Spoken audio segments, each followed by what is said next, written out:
Assalamualaikum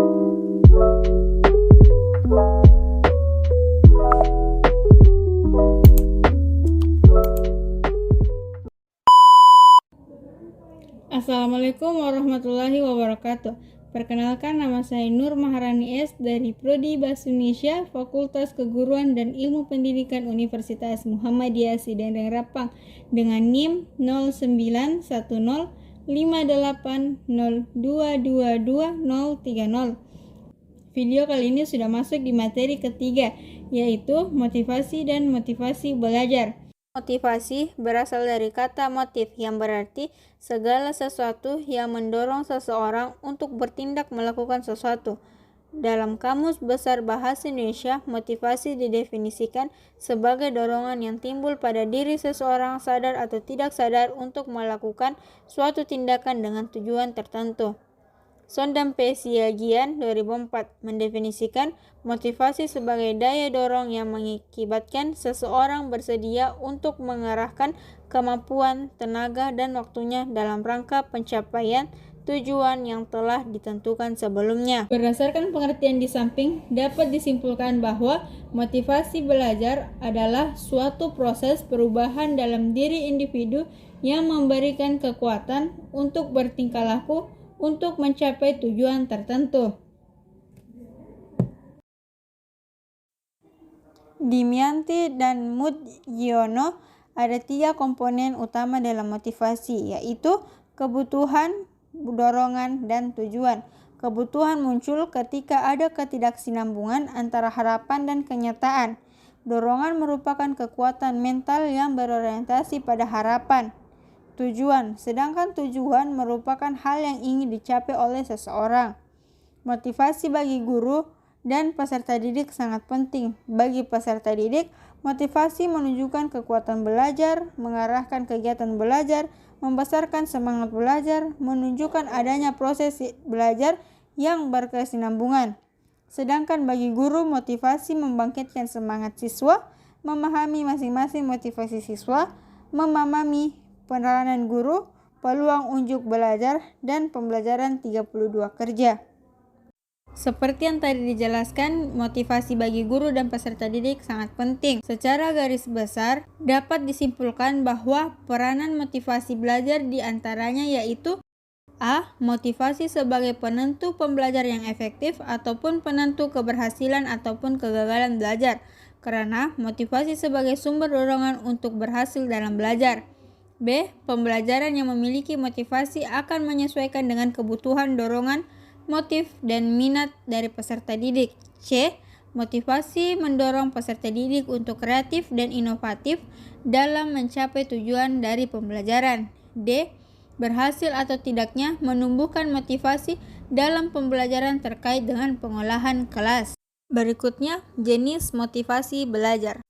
Jenis motivasi belajar menurut Winkel 1996, dalam Nyanyu Khadijah 2014, Pupu Fatur Rahman dan Sobri Sutikno 2014, dilihat dari sumbernya, motivasi belajar ada 2 jenis, yaitu motivasi intrinsik dan motivasi ekstrinsik. Motivasi tumbuh dan berkembang dalam diri seseorang. Secara umum, motivasi tumbuh dan berkembang dipengaruhi dari diri individu sendiri, itu disebut intrinsik, dan dari luar atau lingkungan disebut ekstrinsik. Motivasi ekstrinsik merupakan motivasi yang disebabkan oleh faktor-faktor dari luar situasi belajar. Motivasi ini secara tidak mutlak berkaitan dengan aktivitas belajar. Misalnya, anak rajin belajar untuk memperoleh hadiah yang dijanjikan oleh orang tuanya. B. Motivasi intrinsik adalah motivasi yang mencakup dalam situasi belajar yang bersumber dari kebutuhan dan tujuannya peserta didik sendiri. Motivasi ini sering disebut sebagai motivasi murni atau motivasi yang sebenarnya timbul dari dalam diri peserta didik, semisal keinginan untuk mendapatkan suatu keterampilan tertentu menurut Omar Hamalik 2014. Berdasarkan proses perkembangannya, maka motivasi atau motif menurut Abin Syamsuddin Makmun 2001 dapat digolongkan menjadi 2, yaitu motif primer atau motif berdasarkan menunjukkan pada hal-hal yang berdasar motivasi. Ini berasal dari segi biologis atau jasmani manusia. Motif ini sering juga disebut dengan istilah dorongan atau drive. Konsep yang dikembangkan Freud dan motif ini pun dibedakan lagi ke dalam A. Dorongan fisiologis yang bersumber pada kebutuhan organis yang mencakup antara lain lapar, haus, seks, kegiatan, pernapasan, dan istirahat. Dan dorongan umum motif termasuk di dalamnya dorongan kasih sayang, takut, kekaguman, dan rasa ingin tahu. B. Motif sekunder menunjukkan pada motif yang berkembang pada diri individu karena pengalaman dan dipelajari yang termaksud di dalamnya antara lain A. Takut yang dipelajari. B. Motif-motif sosial seperti ingin diterima, dihargai, persetujuan, status, merasa aman, dan lain-lain. C. Motif objektif dan interest, eksplorasi, manipulatif, dan minat. D. Maksud dan aspirasi. E. Motif berprestasi.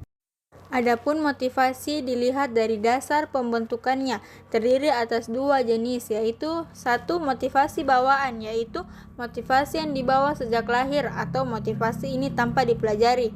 Dua, motivasi yang dipelajari, maksudnya motif-motif yang timbul karena dipelajari. Selain itu, ada juga yang mengkategorikan motivasi menjadi motivasi jasmaniah dan rohaniah. Motivasi yang termaksud motivasi jasmaniah yaitu refleks, insting, otomatis atau nafsu. Sedangkan yang termaksud motivasi rohaniah yaitu kemauan. Ada lagi motivasi lain yaitu motivasi positif dan motivasi negatif. Motivasi positif menimbulkan semangat dan kekuatan dalam diri setiap individu. Hal ini terjadi karena pada setiap diri manusia senang pada hal-hal yang baik dan senang akan pujian. Sementara motivasi negatif akan memberikan dampak yang kurang baik untuk jangka panjang, akan tetapi akan berdampak pada semangat kerja yang baik untuk jangka pendek. Berikutnya itu teori motivasi belajar.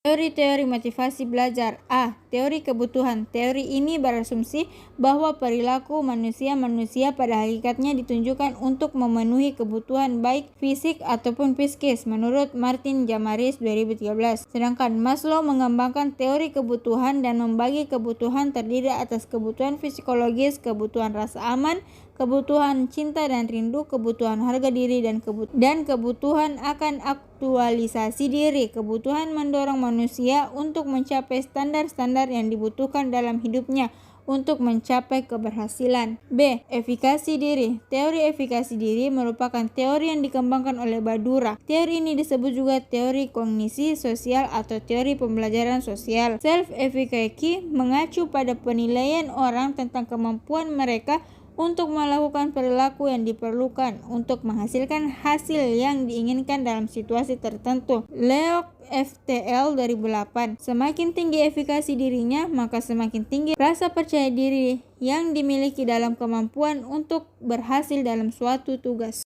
C. Teori penguatan. Pendekatan behaviorisme menunjukkan bahwa penguatan atau reinforcement mempengaruhi perilaku manusia. Yamin Martini 2013 mengemukakan dalam teori ini berlakunya hukum pengaruh yang menyatakan bahwa manusia cenderung untuk mengulangi perilaku yang mempunyai konsekuensi yang menguntungkan dirinya dan mengalahkan perilaku yang melibatkan timbulnya konsekuensi yang merugikan. Teori ini lebih menitikberatkan pada apa yang terjadi pada seseorang ketika melakukan sesuatu, atau dengan kata lain, teori ini lebih menekankan kepada perilaku yang dimunculkan dari seseorang. D. Teori kebutuhan prestasi. Teori kebutuhan berprestasi dikemukakan oleh MC Khaled. Konsep dasar teori ini menjelaskan bahwa setiap manusia terdapat kebutuhan untuk melakukan sesuatu perbuatan dan mendapatkan hasil yang baik. MC Khaled dalam Muhammad Surya 2003 menjelaskan bahwa manusia yang tergolong bermotif tinggi ditandai dengan 3 ciri, yaitu A. Menyayangi situasi yang menuntut tanggung jawab pribadi untuk menyelesaikan masalah. B. Cenderung mengambil resiko yang moderat dibanding dengan resiko rendah atau tinggi. C. Selalu mengharapkan balikan nyata dari semua unjuk kerja yang telah dilakukannya. Selain teori yang sudah dikemukakan di atas, ada juga beberapa teori yang lain mendukung, yaitu teori Aldefer atau teori ERG dikemukakan oleh Maslow dan Aldefer. Teori dua faktor dikemukakan oleh Herzberg. Teori penerapan tujuan goal setting theory dikemukakan oleh Edwin Locke. Teori harapan dikemukakan oleh Victor H. Fromm. Selanjutnya yaitu strategi menumbuhkan motivasi belajar. Strategi menumbuhkan motivasi belajar. M. Naglim Purwanto 2014. Untuk mengembangkan motivasi yang baik pada anak-anak didik kita, di samping harus menjauhkan saran-saran atau sugestif yang negatif yang dilarang oleh agama atau yang bersifat asosial dursila, yang lebih penting lagi adalah membina pribadi anak didik agar dalam diri anak terbentuk adanya motif-motif yang mulia, luhur, dan dapat diterima masyarakat. Untuk itu, berbagai usaha dapat kita lakukan, yaitu A. Mengatur dan menyediakan situasi-situasi lingkungan, keluarga maupun sekolah, dan memungkinkan untuk timbul persaingan atau kompetisi yang sehat antar peserta didik. B. Membangkitkan kompetisi diri dengan jalan menimbulkan rasa puas terhadap hasil-hasil dan prestasi yang telah mereka capai, meskipun sekecil apapun hasilnya. C. Membiasakan anak atau peserta didik untuk mendiskusikan sesuatu pendapat. Sedangkan De Keko dan Crawford 1997 dalam Oilmer Hamalik 2014 menjelaskan upaya meningkatkan motivasi belajar sebagai berikut. 1. Upaya menggerakkan motivasi. Guru sering menjumpai kelas yang waspada dan penuh perhatian sehingga guru harus bisa menciptakan lingkungan yang merangsang agar peserta didik memberikan sambutan terhadap pelajaran dari guru. 2. Upaya pemberian harapan. Peserta didik memiliki harapan-harapan tertentu setelah menyelesaikan pelajaran atau tugas, sehingga guru perlu memberikan harapan-harapan tertentu untuk mengunggah motivasi belajar siswa. 3. Upaya pemberian insentif. Insentif sebagai objek tujuan atau simbol upaya yang digunakan untuk meningkatkan kekuatan atau kegiatan siswa. 4. Upaya pengaturan tingkah laku. Guru perlu mengatur tingkah laku peserta didik dengan cara restitusi atau siswa melakukan respon yang sebenarnya sebagai pengganti tindakan yang tadinya tidak benar, dan ripple effect, pengaruh bergelombang dari suasana kelas yang disiplin terhadap peserta didik lain yang mendengar, melihat, dan mengamatinya. Sementara itu, Yamin Martini 2013 mengemukakan strategi memotivasi peserta didik dengan cara 1. Menjelaskan tujuan pembelajaran kepada peserta didik. 2. Hadiah dan pujian. 3. Hukuman. 4. Kompetisi. 5. Membangkitkan dorongan kepada anak didik untuk belajar. 6. Membentuk kebebasan belajar yang baik. 7. Membantu kesulitan belajar anak didik secara individual ataupun kelompok. Hampir senada dengan Yamin Martini, Pupu Fatur Rahman dan Sobri Sutikno 2014 menjabarkan ada beberapa strategi untuk menumbuhkan motivasi belajar siswa. Yang pertama, menjelaskan tujuan belajar ke peserta didik. Pada permulaan belajar mengajar, seharusnya terlebih dahulu seseorang guru menjelaskan mengenai tujuan yang akan dicapai kepada siswa. Makin jelas tujuan, maka makin besar pula motivasi dalam melaksanakan kegiatan belajar. 2. Hadiah. Berikan hadiah untuk peserta didik yang berprestasi. Hal ini akan memacu semangat mereka untuk bisa belajar lebih giat lagi. Di samping itu, peserta didik yang belum berprestasi akan termotivasi untuk bisa mengejar peserta didik yang berprestasi. 3. Saingan atau kompetisi. Guru berusaha mengadakan persaingan di antara siswanya untuk meningkatkan prestasi belajarnya dan berusaha memperbaiki hasil prestasi yang telah dicapai sebelumnya. 4. Pujian. Sudah sepantasnya peserta didik yang berprestasi untuk diberikan penghargaan atau pujian, tentunya pujian yang bersifat membangun. 5. Hukuman. Hukuman diberikan kepada peserta didik yang berbuat kesalahan agar proses belajar mengajar. Hukuman ini diberikan dengan harapan agar peserta didik tersebut mau merubah diri dan berusaha memacu motivasi belajarnya. 6. Membangkitkan dorongan kepada peserta didik untuk belajar. Strateginya adalah dengan memberikan perhatian maksimal kepada peserta didik. 7. Membentuk kebiasaan belajar yang baik. 8. Membantu kesulitan belajar peserta didik baik secara individual maupun komunal atau kelompok. 9. Menggunakan metode yang bervariasi. 10. Menggunakan media yang baik serta harus sesuai dengan tujuan pembelajaran. Sesuai dengan pemahaman di atas, maka dapat kita simpulkan beberapa strategi yang dapat dilakukan oleh guru untuk memotivasi peserta didik, diantaranya yaitu 1. Menyampaikan tujuan pembelajaran kepada peserta didik. 2. Membangkitkan dorongan belajar sehingga tercipta kompetensi persaingan yang sehat. 3. Membentuk kebiasaan belajar yang baik seperti membiasakan mendiskusikan suatu pendapat dan menghargai hasil kompetisi. 4. Membantu kesulitan belajar secara individu atau kelompok. 5. Pemberi harapan agar hasil belajar. 6. Pemberian insentif baik berupa pujian, hukuman, hadiah, angka, atau nominal.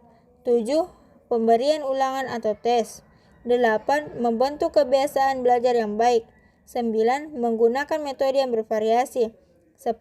Menggunakan media. Dan itulah hasil dari video saya. Sekian dan terima kasih. Sampai ketemu di video selanjutnya.